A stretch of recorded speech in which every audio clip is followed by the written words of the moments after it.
Hello everyone, welcome to our channel. బంగాళాఖాతంలో ఏర్పడిన ఉపరితల ఆవర్తన ద్రోణి క్రమేణా బలపడడంతో తెలుగు రాష్ట్రాల్లోని పలు జిల్లాల్లో భారీ నుంచి అతి భారీ వర్షపాతం నమోదవుతుంది.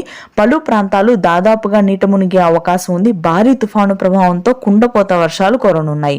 ముఖ్యంగా రాయలసీమ, తెలంగాణ జిల్లాలు, అదేవిధంగా దక్షిణ కోస్తా జిల్లాల్లో అయితే దాదాపుగా ఈశాన్య ఋతుపవనాల ప్రభావం కూడా ఉంటుంది.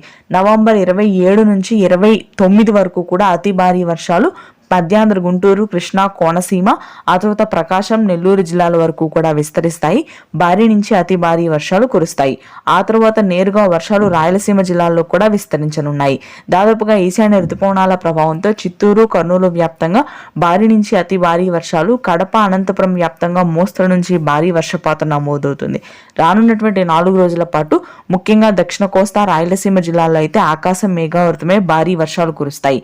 మధ్యాంధ్ర, గుంటూరు, కృష్ణా, తూర్పుగోదావరి, పశ్చిమ గోదావరి జిల్లాల్లో ఆకాశం మేఘావృతమై పలు భాగాల్లో మోస్తరు వర్షాలు కురుస్తాయి. రానున్నటువంటి రోజుల్లో వర్షాలు మరింతగా పెరుగుతాయి.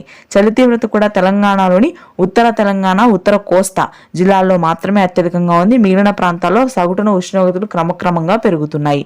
దక్షిణ తెలంగాణలో చిరుజల్లులుంటాయి. Thanks for watching.